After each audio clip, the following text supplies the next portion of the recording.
Look Outreach is underwritten by the generous support of Munter Enterprises. Family owned and operated since 1972, integrity is important, as our family name is on every project. Our word is our bond.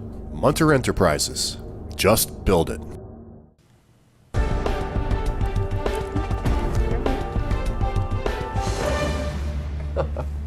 Welcome back, everybody. I don't think anything's more important to a community than its well-being.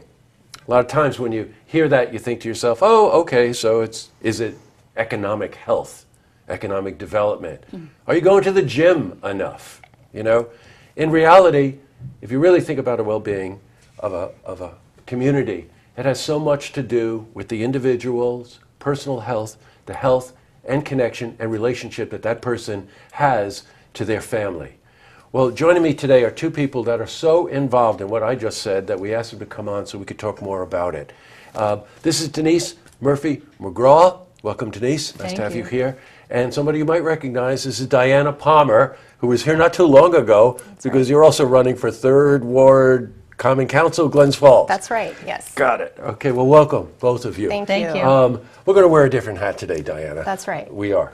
Diana is a therapist and very, very involved with a very important organization, New York State.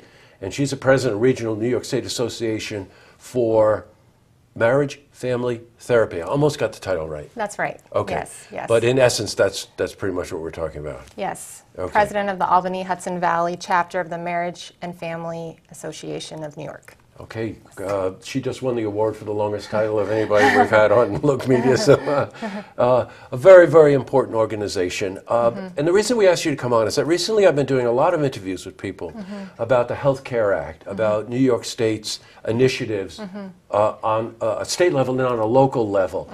I had someone in from the Mental Health Foundation, and all of this seems to dovetail with the things that you're doing. Tell us a bit about the organization. The New York Association for Marriage and Family Therapy is dedicated to advancing the profession of marriage and family therapists and providing quality mental health services to our community. Okay, I know this is a rhetorical question, but Denise, why is this important? It's very important because of access.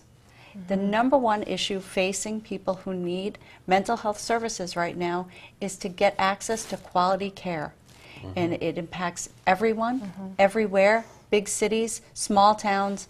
We are seeing throughout New York State, folks are just having a tough time getting themselves to get the care that they need. Right. Look, a day doesn't go by that we're more and more confused about Affordable Care Act. Is it going to be repealed? Is it going to be replaced? You know, how is it going? One day we're subsidizing Medicaid, the next day we're not.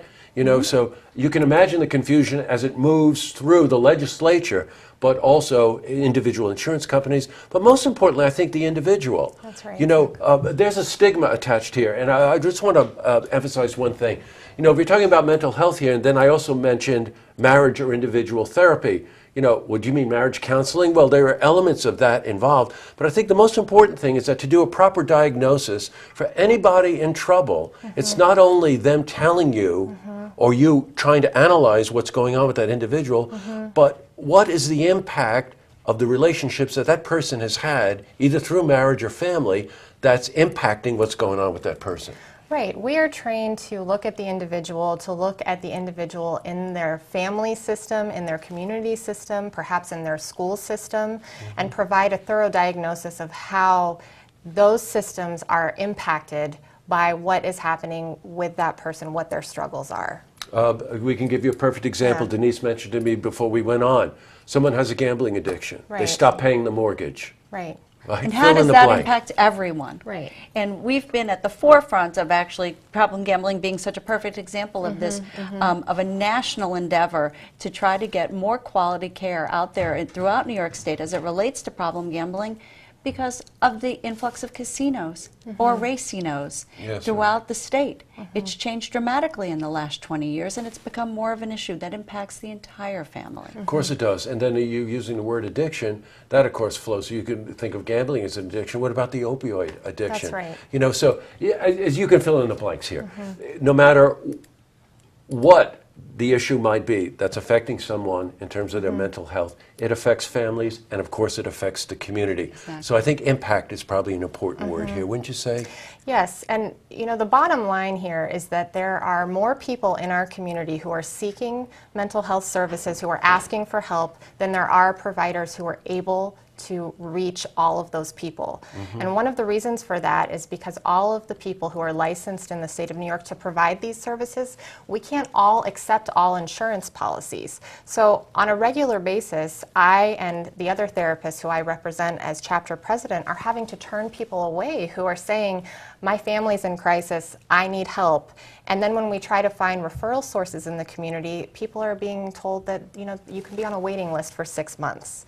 You know as well as I do that when you are in crisis and you reach out for help, if you're told you have to wait 6 months, what are the chances that you're going to wait that 6 months and get help? Think about what it takes for somebody to recognize a problem, Right. or recognize that they don't recognize the problem, Right. and nonetheless are reaching out and seeking help. The step that an individual makes in terms of their own personal courage to do that, and then to be told that it might be 6 months. Most vulnerable part of our population?